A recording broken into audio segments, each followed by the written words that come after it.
in life, you'll hear people say there's something wrong with this person. You might hear them say there's something wrong with you. In life, you might find it that you're saying this about your own self, there's something wrong with you. Now, there's nothing wrong with you. Doesn't mean your thoughts or your actions are in the correct manner or you're going about things in the right way.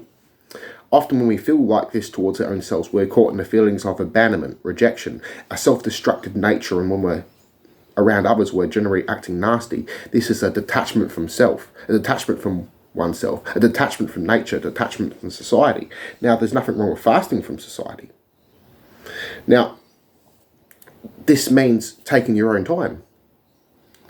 Now, when we are caught in these feelings, it's often our mind telling us to do the self-reflection, our mind telling us to get away from these people that are bringing us down. It's a way of our mind telling us to work on ourselves, to find inner happiness. Now,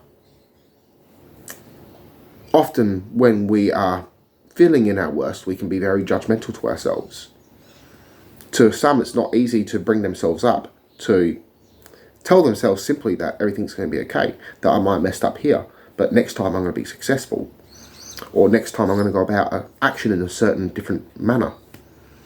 Now, the quality of your life depends on the quality of your thoughts. So shifting your consciousness, shifting your thoughts, finding gratitude, forgiveness of oneself, of your own self, forgiving yourself for feeling hate, sadness, grief. Forgive yourself for feeling detached from your own self, as this is the progress of life. Life isn't always easy. Without these downs, the ups will be meaningless. Whatever goes down comes up, and whatever comes up goes down. So, the inner work of oneself is what keeps us in balance. And many people detached from themselves don't know how to sit down with themselves to be okay with their thoughts. People are afraid of their thoughts. And when you start coming to self-acceptance, this is the form of self-healing, self-love, making certain steps, writing things down that you want to accomplish. This greatly helps. Putting quotes around your walls with encouraging philosophies. This greatly helps as well. Changing our music, our diet, exercising.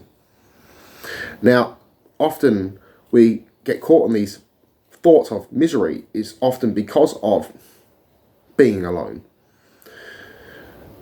Being caught in the thoughts of not feeling good enough. Now, some people don't have hobbies. For those, set goals and you'll feel so much better. Now,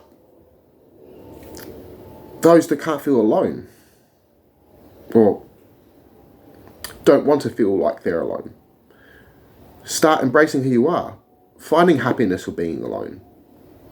Now, if you're always relying on others, you're never going to find your inner peace, your inner happiness. You have to be able to rely on yourself. You are your own saviour. So progress yourself. Start finding hobbies. Start using certain emotions as tools to progress you further. Changing your outlooks. Setting boundaries. Now, even changing the time you wake up. When you're staying in bed all day, this will often also lead to depression. So go for a walk, do some exercising, try some meditation, sit down with your thoughts and ask questions, sit down with your imagination. Little steps we can take, changing our music. All of this can lead to greater outlooks, to greater progression in our own selves. So when people are often saying that there's something wrong with this individual, it's because they're angry they can't change this individual. That they're angry with their own selves as they've gone through, say, similar things. Or have been told something that is in the complete opposite of what an individual was going through or the actions this particular person would take. As often in life that we've set our beliefs on what's being told to us. So relearning can go huge steps, can be wondrous. As now we're in the age of information, so we're able to look up almost anything, basically. We have phones. So basically, in the old days, they wouldn't have had this information. We now have the information of kings at the tips of our fingers. So simply looking at other people's advice. But ultimately, find what works for you. Don't continue to seek outwards. Do it in a research for yourself. What works for you is how you really also improve as well. Yes, it's good to leave your comfort zone, but ultimately you don't want to burn yourself out. You don't want to be chasing other people's dreams. If your path is clear, you're most likely on someone else's path. Now, this doesn't mean that what you see isn't going to happen. With enough work and time into your goals, you will achieve your goals. So this is one reason why I also say setting goals is a tremendous help. So peace and love, everyone. I love you all. Connect to my mind and soul. Namaste.